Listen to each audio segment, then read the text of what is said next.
What is up, everybody? Liam Murphy here at Chess Liam on Twitter, here to talk Week 15 best ball, the best ball playoffs. Let me know if you're hearing me out there in the universe. Hope you guys have had a good Week 15 so far. If not, hope it goes better for you. Best ball is a crazy game. Today, don't know how long we'll go. We're going to talk about, really depends on interactions. We're going to talk about some of the players that made up Week 15, whether you could have seen this coming, any tilts we have, any sweats we have, the players you needed to have. I'll show you my BestBallMania 3 teams, the ones that are advancing, what they need, some performances I need, and going to share some thoughts I learned from last year's BestBallMania 2 playoffs, which I came out on top of at the end. So, guys, I hope you like this content. If you're watching on YouTube, hit the subscribe button. If you're on my Twitch, Liam Murphy Live, follow there. I don't know how to use Twitch, but I have one. So, hope you guys are all well. Let's share the screen here. So currently I am advancing 6 of 22 teams to the semifinals in BestBallMania 3. Primarily going to be talking about BestBallMania 3 today. And going to have on Justin Herzig, the BestBallMania 1 champion tomorrow. Tomorrow, Justin Herzig and I going to have BestBallMania discussion in lessons we learned. Always like to have guests on the channel. Thanks for tuning in. I see you, Benjamin. I see you, Preston. I see you, Blake. Appreciate the guy. Just want to say real quick, appreciate everyone in the support who watches the YouTube and leaves a nice comment. And even the a couple of haters. We appreciate you too. The guy who repeatedly in my past couple of videos, who I'm just responding, hey, thanks for watching. I don't know what I did to set this guy off, but he was real pissed off. You trust this guy that drafted Dawson Knox? You trust this guy who drafted Ronald Jones? My friend, I have no agenda. We're just streaming best ball. Justin, he's in the chat. He's going to be on at, I believe, 3 p.m. Eastern tomorrow at Justin Herzig on Twitter. All right, guys. So, real quick, just to review how wacky this game was, because Week 15, really, this was a super high-scoring week where usually in an individual week, you'll have a couple players that go off, and if you don't have those players, you're dead. And, still that is the case here, but you had so many players go off that I feel like you could survive some real monsters. Like after the 49ers game, you were probably thinking, oh, damn, I needed CMC or Kittle to advance. Not the case, because then we had this Colts-Vikings spectacle, which Kirk Cousins, one of the Kirk and Trevor and Fields to a lesser extent, some of the only late-round quarterbacks that would allow you to advance to compete. And after the Kirk Cousins performance, you're probably like, oh, man, am I going to get these Josh Allen and Jalen Hurts teams through? Do not worry. They both put up near 40-point performances, so you really could have advanced with, you could have advanced a Pat Mahomes team, a Josh Allen team, a Jalen Hurts team, a Kirk Cousins team. You had huge spike week performances from late round draft picks such as KJ Osborne, such as Dawson Knox, such as Russell Gage. Who could forget Zay Jones, Jerick McKinnon? So you had a lot of late round monsters go off, allowing a bunch of people to. Yeah, Zay Jones is killing me. I get it, Chris. I'm someone who always drafts Zay Jones and was drafting a lot when he was cheap. He was an ex-Bill. And I think the Bills are showing they were right on that scouting. They were right on that scouting. It's just Zay Jones, people forget this. He, smoked spice with his brother and fell out of a window. And, his career was in the dumpster for a while. But it looks like he's cleared up from there. So, what's up, DM? What's up, Paul? Hey, man, it only takes one bullet. We're going to get into all that, Eric. We're going to show that. You need 5 points from Bob Tunyon. Oof, I don't know about that. So currently, let's take a look at some of these teams. Now, this is always an easier experience on mobile, I feel, but obviously I can't show my cell phone screen, or I'm not tech advanced enough to do that. So let's go through some of these teams. Currently advancing 6, and I believe I think I can advance this team if Christian Watson scores enough. So we'll show that one. Had some real high scoring monsters get unlucky, getting lucky in other places, doing well in the DK high stakes. First, maybe I should show my exposures. I've done this before, but it helps set the scene. If I knew what button to click here, give me a second. Here we go. Okay, so show the exposures and let me sort this, guys. To show your BestBallMania 3's exposures, you do draft size 10 person, and that's showing that the 10 person means it's the size of the playoff group. So that confused me for a while. So reviewing my exposures, some of this I think is strategic things that got, obviously you need luck to be in good playoff groups and not be in, like you could score 180 points this week and be with someone who scored 200. Tough shit. That happens. Obviously you want to be lucky, but some of my exposures, looking at tight end first, bunch of my heavy guys smashed. So Kelsey did fine. Taysom Hill threw a touchdown. Dawson Knox smashed. George Kittle smashed. So looking real good at my expensive tight ends, allowing me to advance some other guys. Dawson Knox, I want to talk through this with Justin more tomorrow too, because it's real hard to know what's good for advancing, what's good for winning. Is it a coincidence that the advance rate expected in these groups is 1 out of 10? So last year I advanced 6 of 19 to the semis when it was 1 out of 9 advance rate, or 2 out of 18. This year I'm looking like to get 6 or 7. So obviously I'm getting a little bit lucky I'm someone who takes high exposures on players, but if you're someone who's like, some people are trying to clown me. Oh, you only advanced 22 out of 25, 22 out of 150. I advanced 40. Well, if you advance 40 and you evened out your exposures, you're probably going to get like 2, maybe 2 to the semifinal. So I take stands. Obviously, some years you're going to get really unlucky, or you're going to play bad and your stands are not going to work out. Other years it's going to work out. So anyways, tight end went well. Wide receiver, some of my stands, some hit, some missed. Amon-Ra, serviceable. AJ Brown did great, and AJ Brown is like the DeAndre Swift of wide receivers, where he had two long bombs tackled at the one that Jalen Hurts sneaked in each time. So that helps Jalen Hurts, AJ Brown stacks, but AJ Brown could have had a 50-point day. Diggs, not really a big game. Gabe Davis, not really a big game. Russell Gage, back from the dead. This was the thesis that, hey, this guy's attached to a good offense in the Bucs.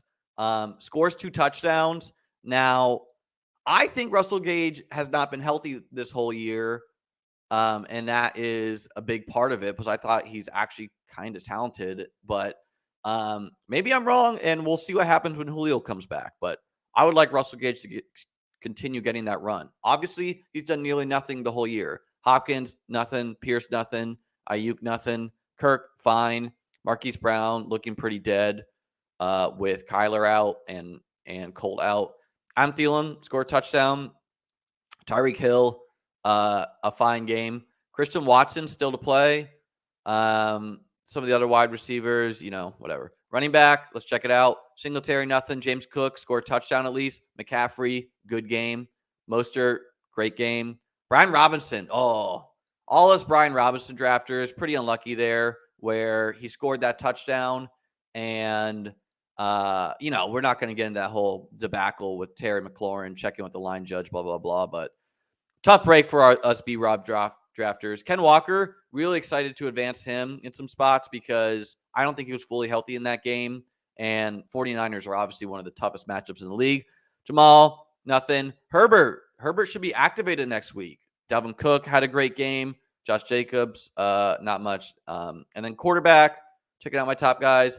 Fields did fine. Hurts smashed. Tua, an okay game. I didn't use him anywhere. Josh Allen smash. Kirk Cousins smash. Wentz didn't play. Got all these other guys are. Mahomes did good. All right, so now let's jump into these. And CJ, man, hey, I get it. CJ saying he's not over the B-Rob thing. I wasn't.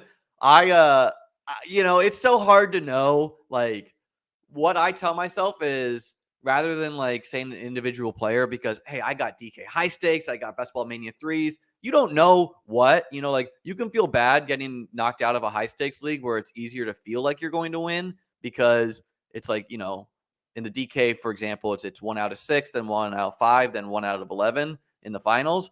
Like feels bad to get knocked out if you're like second in a 1 out of 5 situation. But at the same time, I just try to tell myself I'm rooting for whatever makes me the most money, because I don't know, maybe I win BestBallMania 3 and $2 million and like I only have one bullet. So anyways, let's look at some of these teams, get to some of these comments. Thanks guys for tuning in. If you could hit the like button and the subscribe button, really helps motivate me to do these. Say Jones killing me. Sorry, Chris. DM, what's up? We're sitting at 6. I think we can maybe get 7. The advance rate is 10%. So to get 6 out of 22 is obviously very high. That is 27%. I don't think that will work for next week because draft size should be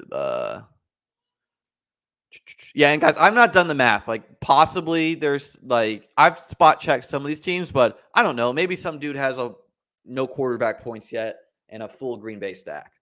Okay, so let's look at some of these teams. This one I labeled with a star because I thought it was one of my better teams. It goes as Hurts goes. And guys, a lot of talk on the Twitter timeline, or people just really trying to like over worry themselves, I feel, about literally everything. But like people are talking about, the Eagles are going to rest their whole team week 17 because they have nothing to play for. When have we ever seen a team do that? I don't think that's realistic. I just don't think that's going to happen. But hey, possible. Anything's possible. And, maybe in the new age it can happen. But anyways, like this team because it has Hurts. It has a bunch of solid Azir running back targets where Dontrell Hilliard low-key can score touchdowns if he is like not out for the year with his neck injury. I got a lot of him, so rooting for him to get back. We got the Miles Sanders, negative leverage against Hurts in case he doesn't go off. We only got the Mac Jones to Ramondre stack.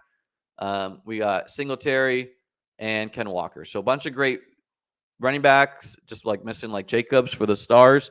And then you got Diggs, you got AJ Brown, you got Mike Williams, you got Marquise. So like 4 studs, although Marquise no longer in that discussion probably. Michael Thomas out for the year. You got Gage, you got Alec Pierce, and then we got the Taysom Higbee Njoku combo there.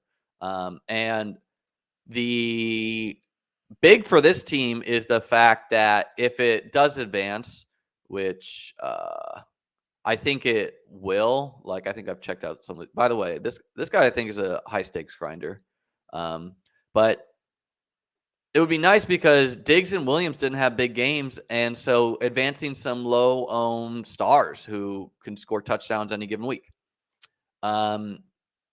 This one pretty big lead. Don't know. Like this guy's got AJ Dillon -12. It's looking like. So I think we're safe there, but this team is funny because in some senses it's so good. Like you look at this and you're like, wow, this team is amazing. In other senses, it is rough. So we got Hurts and Fields, the dream quarterback combo. You got McCaffrey, Swift, Barkley, and Montgomery. Awesome group of running backs. Awesome group. Only 4 of them. Then you look at wide receiver, and this team goes as Michael Pittman, Devonta Smith, and Curtis Samuel because everyone else is nearly a 0. This was a team drafted in May. a very early team. So Tim Patrick out for the year. Sky Moore actually got a red zone carry when I was watching red zone and almost scored. So, hey, who knows? He's attached to the Chiefs, but probably a 0. Kendrick Bourne, likely a 0 with Jacoby Myers back. Robbie Anderson, likely a 0. And we are very negative about that passing offense now. John Mechie, hoping he recovers from cancer, but out for the year. Marcus Callaway has been inactive most games this year recently, even with Michael Thomas out. Like, even when I got it right, where it's like, oh, I think Michael Thomas, like let's draft some insurance here in case MT's out, and draft this guy that's not that drafted. Well, you're wrong. It's, you needed Shaheed. You're wrong about the order. And then Velus Jones, who got negative fantasy points last year on that fumble. But tight end's looking good, and Knox and Schultz, like 2 guys who could piecemeal it together. So this team, in some senses, like, I feel like it has an incredibly high floor. I feel almost never wins the tournament. So because, like, it's very realistic for this team to repeatedly put up, let's say 25 at quarterback, and then around what happened here, like around 60, so around like 85, give us, I don't know, between these guys, 30 points. So we're at 115 or something, and then 10, it's like a 120 floor often. But, so really for this team to actually win, it would take a really low scoring group next week where Pittman, Devonta Smith, and Curtis Samuel don't like smash, and these guys get the job done. And then week 17, Pittman scores a touchdown, Smith scores a touchdown, and Curtis Samuel scores a touchdown, which probably needs Carson Wentz. All right, let's look at this one. This one scored 181. Tough beat to Austin 03 here. He scored a 177. One of the highest scoring losers, or second places, sorry. So it's a solo Kirk Cousins team, which, unlikely he continues back-to-back 30-pointers, but we'll see. And then it's got McCaffrey, Sanders, Damian Harris, who, if he comes back, could actually be some good leverage on Ramondre. It's got the Pacheco and McKinnon combo, something I did quite a bit with how cheap they were, more so on DK. But, you're feeling real great about this pairing. And Dontre Hilliard again. And then it's got Tyreek, A-Rob out, Adam Thielen. So it's got 2 of, like, the back, like, the wide receivers are okay. It's not great, but Alec Pierce can score touchdowns. Zay Jones obviously been smashing. Devontae Parker will be back. Hopkins can still produce even with bad quarterback play. And then it's got Kittle and Taysom Hill left, and Kyle Pitts for the bit. The current advancement rate for BestBallMania 3, now puppies have different advance rates, the big dog has a different advance rate, is 1 out of 10. Great, Brad. Good luck, my man. All right, this next team, which just edged out this one with Brian Robinson points, so I would have been real tilted if it missed, but I think it's for sure going to be Shooby Dooby, but it's a Pat Mahomes and Fields team, so great quarterbacks. It's got some bully running backs with McCaffrey and Fournette. And Fournette, he's not been great, but he's still seeing targets. And I think he had like a bad fumble too, but who knows? He could be a really low-owned guy who obviously could revert to form. But it's got Jerick McKinnon. It's got Brian Robinson. It's got Jerick McKinnon, like a hero of 0 running back drafters. Eno, probably not doing anything this year, but who knows? Especially with David Johnson fumbling, I would play Eno over him. And Dameon Pierce out for the year now. And then wide receiver is not the strongest group, but if Tony gets healthy, it's possible. So you got A.J. Brown, who you need every week. You got Juju, who can score touchdowns. Remember, we do have Pat Mahomes. You got Ayuk, who could do it. You got Tony, so lucked into a Chiefs Tony stack. You got Sky, if he does anything. You got Pickens, who, and I'd much rather have Pickens in half-point PPR. Wan'Dale Robinson out for the year. And Paris Campbell, who knows, maybe he gets more work with Jonathan Taylor out for the year. And then it's got Knox and Goddard, who Goddard, my guess is he plays next week, and now he's going to be low owned. Greetings, Robert, man. Thanks for tuning in. Hancock's gross. Yeah, but Chris, man, it's not the same to be drafting Dalvin Cook and Alexander Madison as it is taking Pacheco in the 14th and McKinnon in like the 17th. You know, like it's just not the same as handcuffing a first round pick. And even that is fine. This next one, labeled strong everywhere. This was an early draft, if I'm remembering correctly. It's got a Hurts-Goff combo, so feel great about that quarterback combo. Goff, obviously, when he gets the dome games, has produced well against bad defenses, which he gets the Bears week 17. Then you got McCaffrey, Nick Chubb. You got to be excited to advance in Nick Chubb, who, in half-point PPR is a little bit better and hasn't done it recently or this week, really. So Josh Jacobs, maybe his advance rate's a little bit lower in the semifinals just because he didn't go off. And then you got the Cook and Hines combo for Buffalo, which I anticipate them to see more and more of the field and Singletary to see less, hopefully. And then wide receivers looking pretty good. Not a killer gang, but you got some pieces here. You got A.J. Brown. You got DJ Moore, who at least has Sam Darnold now. You got Hollywood, who, he's fast enough to score anytime. You got Thielen. You got Gage. You got DJ Chark. You got Pierce, and you got Quez. And then Knox and Robert Tonyan are the tight ends with Irv Smith. I think Irv Smith is even going to return, but probably not produce. And then my last team that's currently making it is this Jeff Driscoll team, which I was tilting until Russell Gage went off because was not advancing after like a killer start, but has Allen and Cousins, a quarterback combo that is very rare because they both have week 7 buys. Most people are not willing to take that risk. And then the running backs look awesome. So where you got Dalvin, who's a low-owned stack, who is also leverage off of Justin Jefferson, who also has like a dream spot week 17 against the Packers, who also can catch touchdowns for Kirk Cousins, as we've seen. You got J.K. Dobbins, who's going to be low-owned and has been really efficient recently, and you would expect to get healthier and healthier. Now he's had some good matchups. You got Josh Jacobs, who, very high-owned, but you got him. And then you got Mostert, who's looking better and better. And we'll see what happens when Jeff Wilson returns. And then, again, Dontrell Hilliard. And then the wide receivers is a ragtag bunch. But, you got some names here who can produce. You got Gabe Davis. You got Amon-Ra.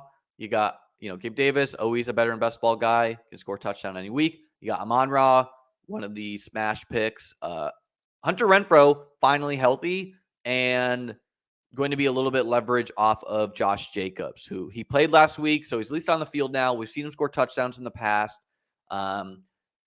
He is just another guy in the end zone who could get a touchdown instead of Jacobs. So you got Robert Woods, who, whatever. He's playing the game.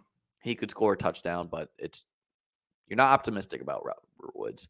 Russell Gage, hero of my teams, with the 2 touchdown performance. And then you got for week 17 stacks, we got the Kirk Cousins, the Dalvin Cook with the KJ Osborne, who you got to be stoked about. I mean, KJ Osborne looked awesome. It would be kind of wild for the Vikings not to use him more going forward. And it kind of feels like he has, he should supplant not only Adam Thielen, but also TJ Hawkinson for the 2. But anyways, Packers play the Vikings week 17. So you got Dubs and Watson for that game. And you got KJ Osborne and Dalvin Cook and Kirk. And then you got Travis Kelce, Taysom Hill, and Jeff Driscoll, who we'll see if they continue to use Jeff Driscoll. Obviously, I hope they do as one of there's only 2 Jeff Driscoll playoff teams. He's the Wildcat quarterback for the Texans, but you got to hope that he gets some red zone touchdowns. However, Davis Mills actually played pretty good, but they played the Chiefs tough. They played the Cowboys tough. Keep using Jeff Driscoll. Don't change what's broken. And Taysom Hill, obviously, awesome guy. And then you gotta be, Josh Allen gets the Bears next week and then the Bengals. So in the Bears, looking like it could be a blizzard, feeling like that's a blow up spot for Josh Allen. And then against the Bengals, that's going to be like the Bengals are legit. The Bengals are as legit as the Bills and the Chiefs. And so that Josh is going to be motivated to put up a big game, and the Bills might need to win to hold on to the 1 seed. So let's check out some of these comments. 80-yard Chubb touchdown coming. Any given week, man, it could happen. Absolutely not. If you make the finals with the team, are you going to sell a share of it? So, this is something I thought about last year, where for those who play poker, or for those who are not familiar with, like, when people play the main event in poker, what they'll do a lot is they'll equity swap. They'll say and they like make it deep. They make the money. They'll say, hey, let's swap. I'll have 3% of your action. You can have 3% of my action. So that way, if you get knocked out, you still have a sweat. And if you're the person you swapped with wins, the main event in poker can be like $8 million. Well, you may have just got yourself like $200K or so. In best ball, until sites add the ability to do it through the app, which I don't, is possible, but I don't even know if I would do it then. But, it's a lot. Like, I have to know someone. I have to trust someone to equity swap. The EV of your team is highly debatable, where, you have the flat EV of just calculating what is a final spot worth. But then you got to assess the strength of your team versus the strength of the other teams.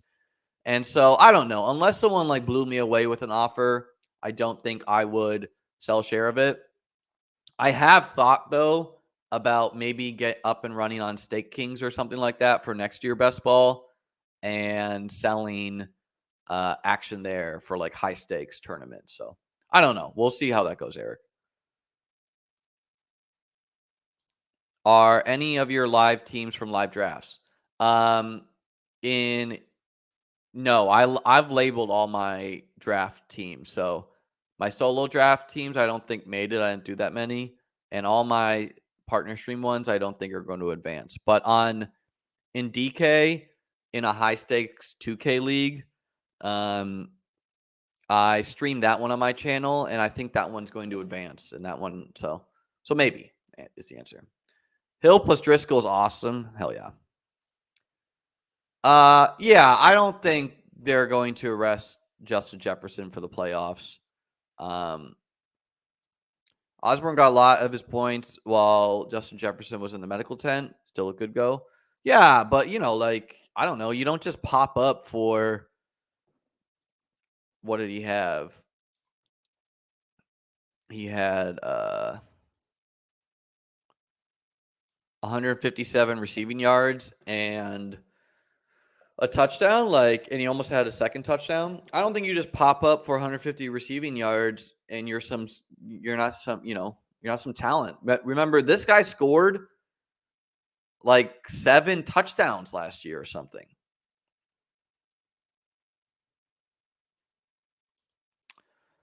Chris, I think you're talking about Dan Zach, who is the WSOP Player of the Year, reigning WSOP Player of the Year, poker professional, high stakes poker grinder. He was right on Lockett, kind of, but he was wrong on some things too. But I want to have Dan on next year again. I've already been thinking about that because, I don't think, best ball is not Dan's biggest grind. He's a poker professional, but I want to talk to him about some of his thoughts, because he also tried to bet me on Corey Davis versus Garrett Wilson and Elijah Moore. Like, he'd take the Corey Davis side and give me odds, or I'd give him odds.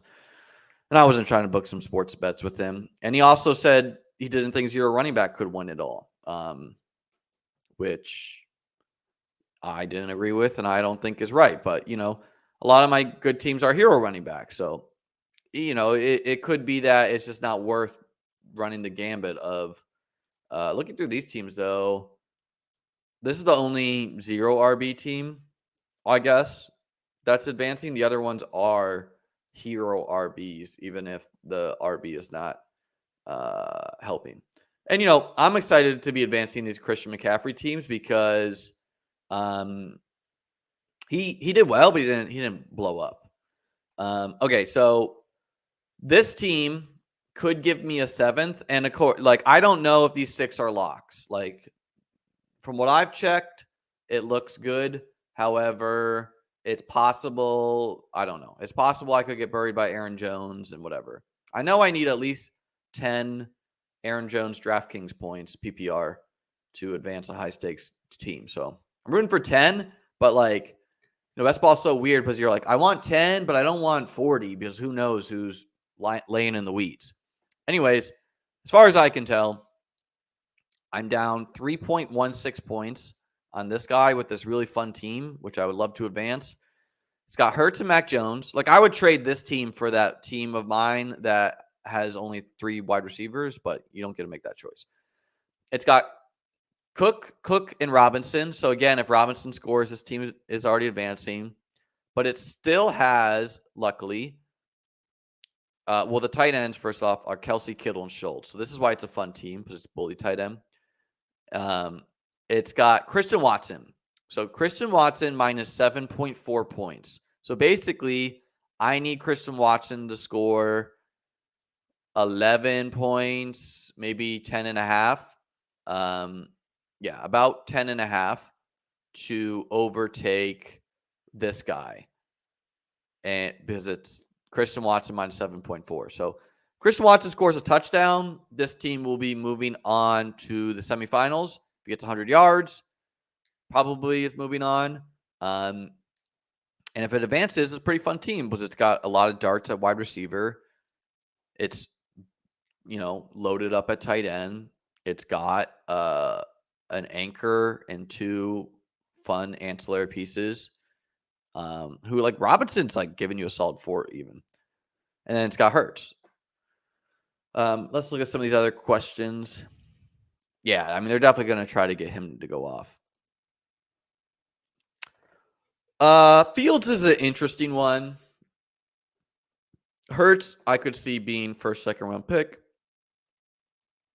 Matt Berkey was the other poker professional I had on my channel, but Matt is not a best ball grinder like Dan Zach is. Dan has done some work in coding and whatnot. And Dan is someone I've battled with in the DK 555 streets quite a bit this year. So I know he put a lot of action down.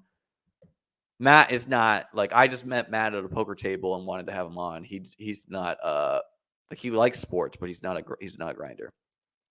Yeah, you should definitely give it a watch out. And guys, for people who are trying to find the videos on my channel, I've had people ask this me before. Most of my content is live streams. So if you click the video tab, you're only seeing the pre-recorded videos I upload, which is not many. So you need to click the live tab to find my old content. Eckler, definitely, man. Gotta be stoked to advance him. He's not going to be super high advance rate.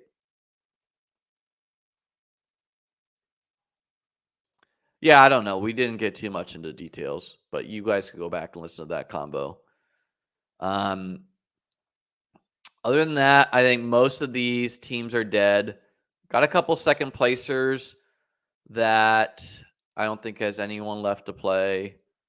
If Brian Robinson scored here, no, he probably would have needed 2 touchdowns. And yeah, I mean, this team would have been fun. It didn't really have the running back bullets, though, to be legit. This team is just dead. This team needs... Yeah, can't overcome that. We already looked at this one. This team was the other team I started. I thought it was one of my stronger teams. Unfortunate, it gets second. Doesn't have anyone left to play, so this team's dead too. So I have 6. I could get 7. or I could lose some of these. Like, I don't really know how close some are. I have 2 big dog teams. I didn't do that many big dogs. And one, I think, is going to advance of the 2. Let's check it out. I don't think I'm getting any puppies through, but I mean, the puppy threes were like, that's the stream where I did 50 drafts at the same time and tried to manage this thing. And like, so they're not that thoughtful. And then the puppy, this team is advancing right now in the puppy 1. So good for this team, but maybe it won't hold. But if I can get back.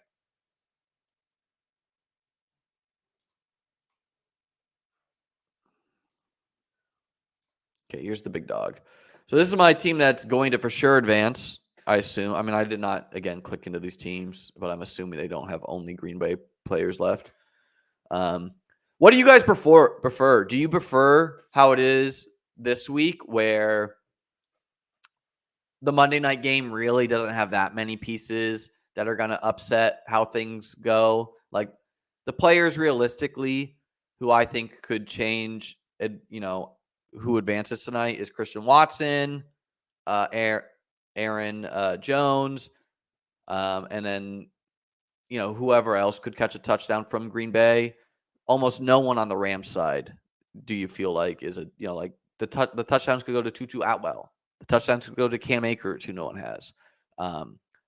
Or do you prefer it like it's going to be week 17, where the last game of the regular fantasy playoffs is Bills Bengals, which has huge implications for who wins the tournament, probably. So do you like it where most of our action is loaded up and Monday night is a calm sweat? It was kind of like that last year where the last game was Browns Steelers. Now I had such a huge lead, but who won the DK Millie actually was decided in that game because Najee Harris won it for someone. Felix. So anyways, this is my big dog team that's going to make it. It's a Josh Allen Trevor team with Saquon, Singletary, and Brian Robinson. So like really like a tooth, and Michael Carter's out there too. Wide receivers are not the best group either, but had Russell Gage and Zay Jones. So it's got all of the Jacksonville guys in Zay, Marvin, and Kirk. So, like obviously Marvin's probably my biggest leverage, but he's the worst. And then it's got Davis, Olave, Gage, Gallup, Mooney out for the year. So it's got, guys. And then it's got Andrews and Kittle. So, hey, if we can get Mark Andrews back, we're like that. You want the Monday Night Football sweat? Kyle says, I want no sweat. Yeah, I mean, like, Dubs could go off. Who knows? In the 3.5 mil contest on DK, the $5 one, I assume you're asking about the $5 1 mil to first. I advanced 38 to the playoffs, and I think I'm going to get 3 to the semis, which the advance rates there is 1 out of 12. So expectation, I'm a pretty much on expectation, right? Sammy Watkins. I think he meant Watson, guys, not Watkins, is my guess. But did Sammy Watkins get cut today or something? Dude, I've never seen a wide receiver look so large. It's like Eddie Lacy at wide receiver. Anyways, I think I got 3 in the DK $5. Moving on. Maybe a 4th can sneak in there. I might get a couple, I'm running good in the 555. So hopefully that holds tonight. Hoping I can get 4 teams through in the 555 to the semis, which, from there, it's 1 out of 5 makes the finals. The goal every year in best ball is to get teams to the finals, and then those teams win the tournament. It's not advanced to the quarterfinals. So, all right, that's it for that. Why don't you guys drop some of your, whoever feels like it, give me some of your takeaways for the best ball season. I'll just kind of riff. riff some of my thoughts here, but players like how do we deal, like every year we have these tight ends that I think are clearly a little too expensive and therefore are going to be negative and lower advance rate people in structure. So if your goal is to advance, which you can't win if you don't advance, taking these tight ends are bad. However, when they score a touchdown week 15 or 2 touchdowns week 17, all of a sudden these guys are huge leverage on everyone else who had the wisdom to punt tight end if those guys fail, So like when Dawson Knox goes off for 2 touchdowns, you're crushing the field if the Njokus of the world fail, if the Higbees of the world fail, if the Hayden Hurst of the world fail. Kind of a weird week this year. Week for this year where we had multiple tight end options too. Like last year, I'm pretty sure I piecemealed. I think I was advancing in spite of my tight ends, and then Noah Fant scored 2 touchdowns week 17. Want to repeat that. I'm going to have on Justin Herzig of ETR, the BestBallMania 1 winner. Going to have him on tomorrow. I believe that stream will be at 3 p.m. where we are going to get Justin's, some of Justin's lessons from Best Ball this year, hear about any sweats he has. Javonte Williams, that's rough.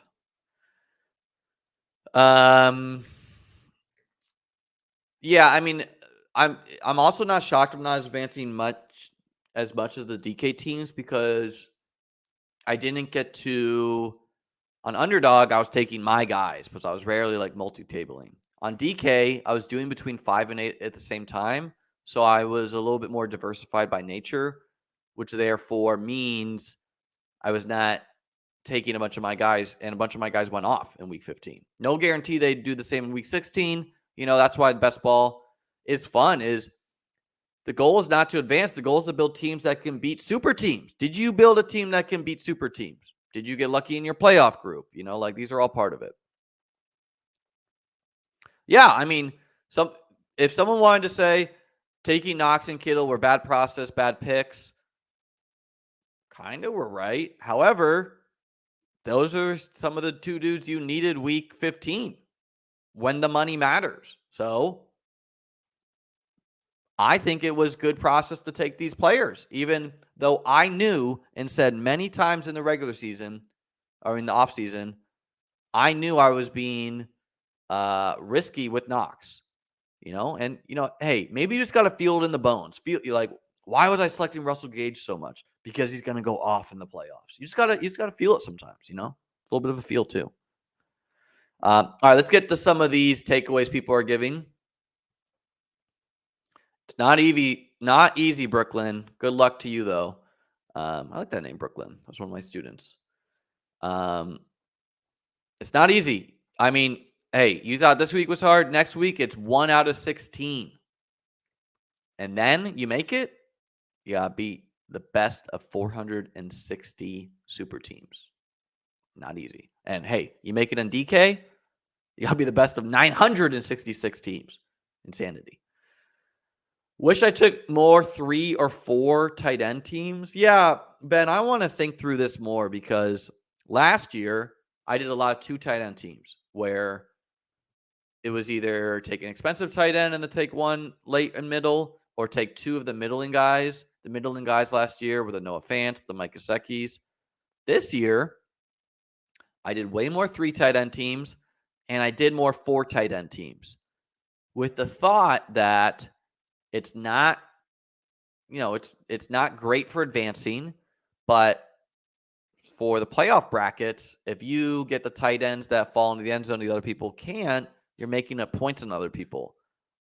On the same hand, though, you don't get those extra bullets. Like, it feels really bad to have 4 tight ends when you miss on some of your mid-round running back targets, and then you surpass the opportunity to take the Jerick McKinnons of the world, the Christian Watsons of the world. So I need to think through this more and how I want to attack it next year.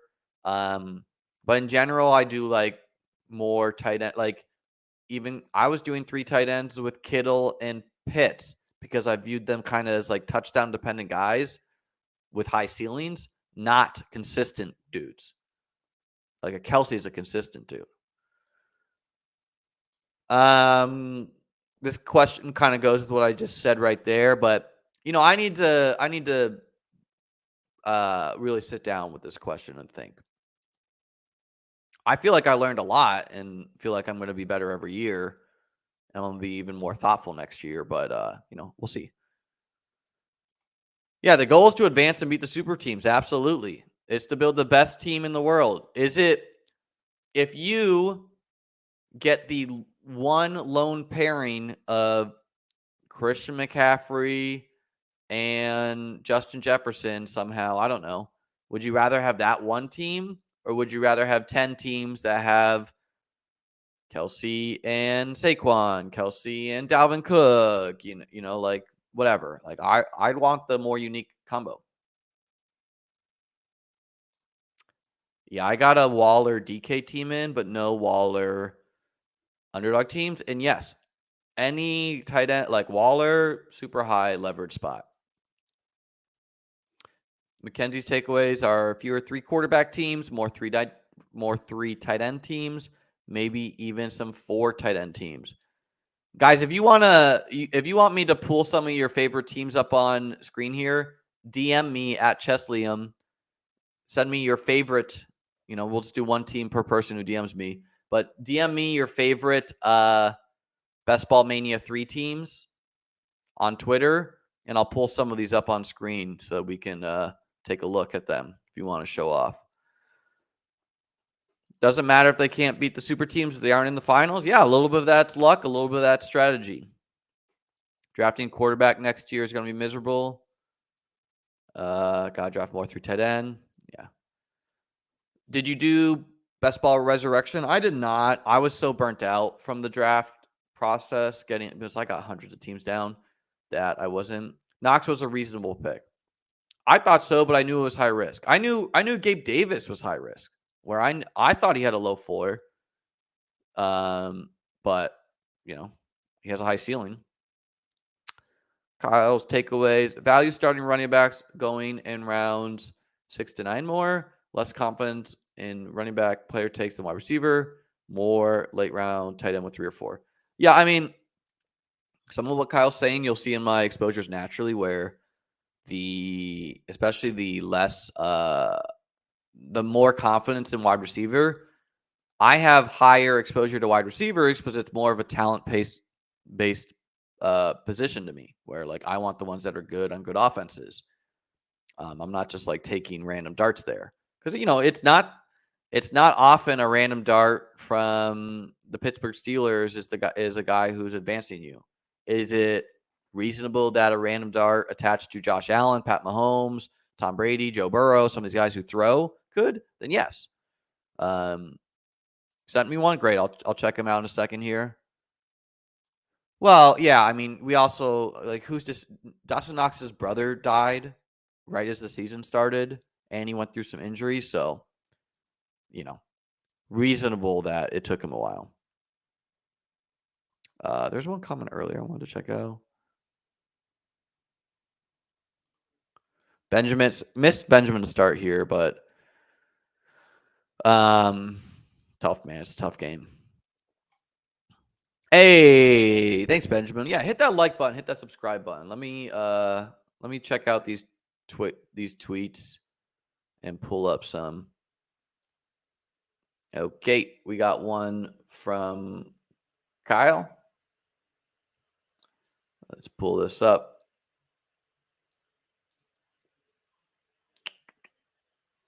How do I do this?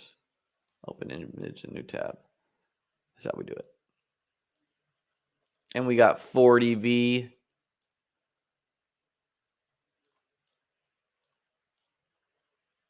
Which will load. Guys, if you want to pull up your teams. Okay, so I don't know who ET. Let's see. This is from Kyle. Clearly, this is not a BestBallMania 3 team. So, Kyle, you did not follow instructions because this is a second place team that's advancing. And I know BestBallMania 3 is only first advance, but good looking team. I'm assuming it's a puppy or something. I don't know. It's got this, I think CD's a really excited guy to get to the finals if you can get him there. They get the terrible pass defense of the Titans, and a solid group of running backs. Big dog. All right, dude, Kyle, stop showing off with your big dogs, dude. People want to see BestBallMania 3s, possibly the $2 million team. So banned. That team's banned from the channel. Just kidding, Kyle. This one's from 40V. I'm assuming this one is a BestBallMania 3 team. So the tight ends are Fant and Waller, which you got to be stoked about that combo. Now, Fant did score touchdowns, so maybe that pulls the advance rate up. Waller, though, going to be low owned no matter what. Wide receivers, Josh Gordon, brother. We got Tyreek Hill. We got A.J. Brown. We got Devonta Smith. So you got the Philly double without Hurts. You got Campbell, a dart. You got Parker, a dart. Again, Josh Gordon. Jameson Williams, a dart you feel good about, and Chark. So you got two doubles of quarterbacks you don't have, but the Chark-Williams combo, I like that. Running back looking real strong. You got the McCaffrey, Stevenson, McKinnon, Cook. You're one of the rare Josh Jacobs teams, probably hoping that Josh Jacobs goes down with injury because then you get Zamir White. And then you got so did you not know Tyreek Hill was a Dolphin? No, I'm just kidding with you. You took Patrick Mahomes, but your only pass catcher with him is Jerick McKinnon, which is working. But, I would have gone out of my way to get a Sky Moore, MVS, etc. Even though those guys haven't had great years. So I wouldn't recommend this for the future, but you are stacked up with Carr, with Waller. So good-looking team. Let's see. We're getting some more things here. Let me pull this up. This one is from Jeff. Thanks for the submission, Jeff. This is a 3-quarterback team with Hurts, Tua, and Daniel Jones. You got the Daniel Saquon stack. You got the Miami, New England correlation, week 17 with Tua and Ramondre. You got the Hurts and Sanders negative correlation, the Stevenson, Damian double. So a rare Ramondre team who could survive Damian Vulture, who I think, this is my take, I think if Damian is healthy, he'll go back to playing his 40% of snaps or whatever, and he could vulture touchdowns at any time. I do not think the plan is for Ramondre to be such a bell cow. He'll obviously be the pass-catching guy, but, Damian can break one. And then you got Rachaad White. Wide receiver, you got Diggs, Higgins, Waddle, Godwin, Kirk, Garrett Wilson, Wandale. So good-looking group of wide receivers. You got Tua to Waddle. You got Daniel Jones to only Saquon because Wandale's out. You got naked Hurts. Obviously, a quarterback that is fine to go naked with. And since you don't have a pass catcher, you're okay with Miles Sanders, vulturing touchdowns from Hurts. Again, I would always try to stack my quarterback, though. And then you got Taysom Hill, Jonnu Smith, and Isaiah Likely. So obviously, Taysom's like the only guy you would expect to do well, but no one's saying that Isaiah Likely and Jonnu Smith can't fall in the end zone twice week 17. So definitely lie. Good question, Ben. Did you have more success with drafting teams early or late? Well, I did not do that many teams late on Underdog. Part of that is content reasons. People want content in the offseason. I want to help fill that void. So I drafted throughout the summer. Part of that is I do so many teams on so many platforms. It's not really realistic to crunch in 1,000 teams in late August. But I think I drafted higher scoring teams later in the year. But I would not, my takeaway is not save every team for late because I advanced more on DK. I'm getting less to the semifinals, So I'm a big believer that ADPs change over the course of the offseason, unique player combos evaporate like that you can't get anymore. And so I will always risk in huge tournaments advancing less for having the unicorns that are unique in the finals and whatnot. Sick team. Love FF Boom. FF Doom, always a positive force in the best ball streets. I advanced 38 out of 150. Again, for those who haven't heard the DK story from me in the Millie Maker, at least, I believe 100 of my bullets were multi-tabled on desktop, doing 5 to 8 at a time. I do not recommend that to anyone. It's a pretty stressful experience. It's not that easy, but and I advanced. I drafted a lot of similar structure teams doing that.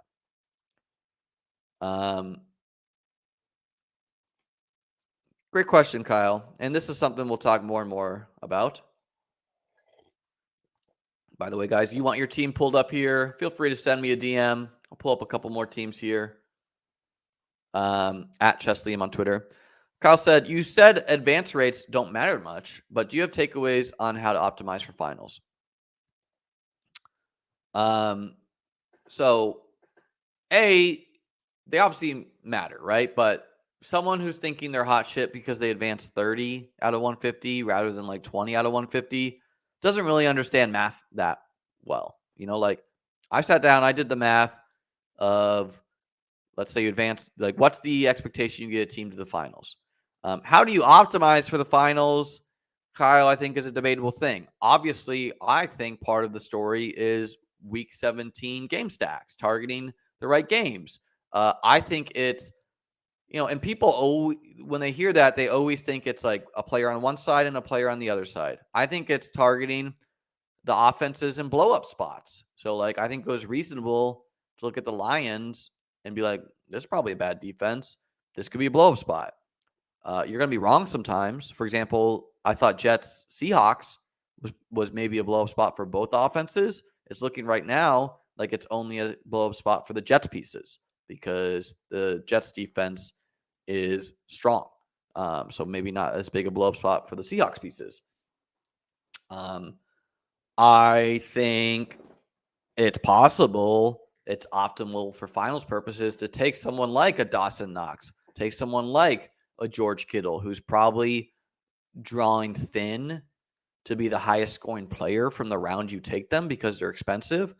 But if you get them to the finals, gives you high leverage on the field at a high variance position. So no one has a crystal ball. That's not what I'm trying to say here, but I definitely think there is things you can optimize for the finals. But, again, this is a question I need to really sit down and not try to riff off the top of my head and, get perspective from other people.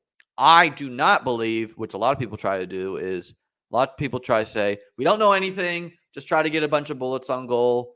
I just think that it's hard to know what to do. And when things are hard, people don't want to put effort into it, into thinking about it, especially if it's they're into other shit. Don't know what you mean with this one, Doom. You draft, my winning BestBallMania 2 team was actually drafted in June, Preston. I believe it was June 16th.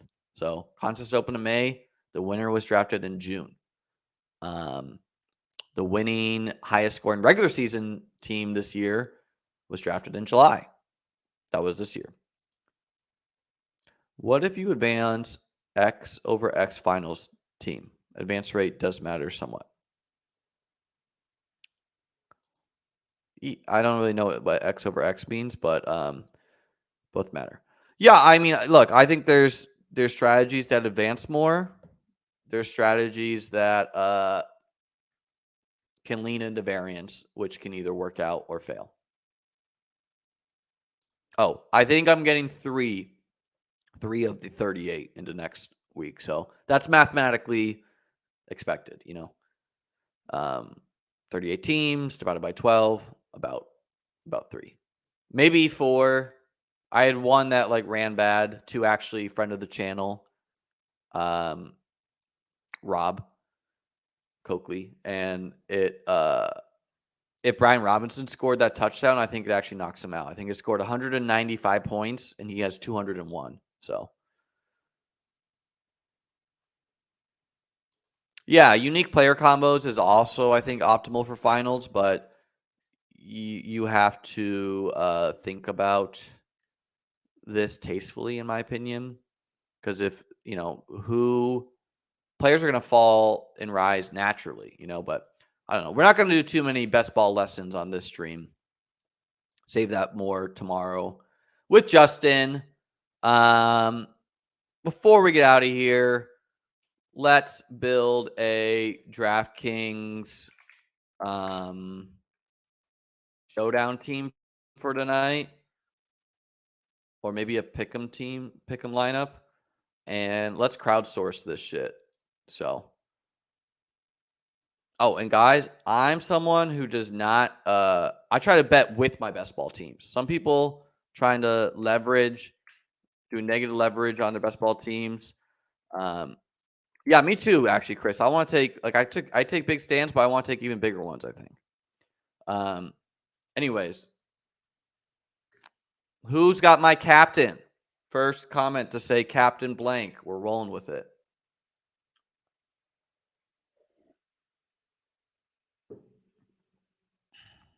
This is a what's it called? Power of the crowd. Easy. This I got a lot of Christian Watson anyway, so a little too slow on that. But who even is Kirk? Kirk Cousins isn't playing. Ray, who are you talking about, man? Someone tell me who Captain Kirk means. Okay, so Watson is our captain. Can anyone tell me what this means, Ray? Was this a misspeak?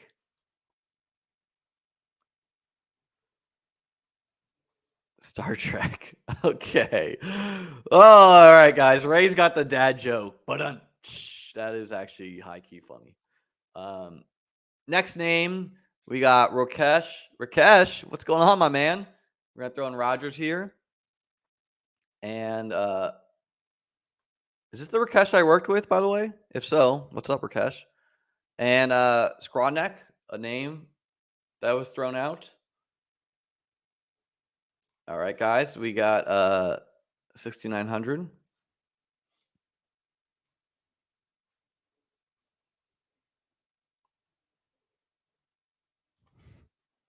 Hope all is well, guys. If you need chess lessons, hit up my man Rakesh.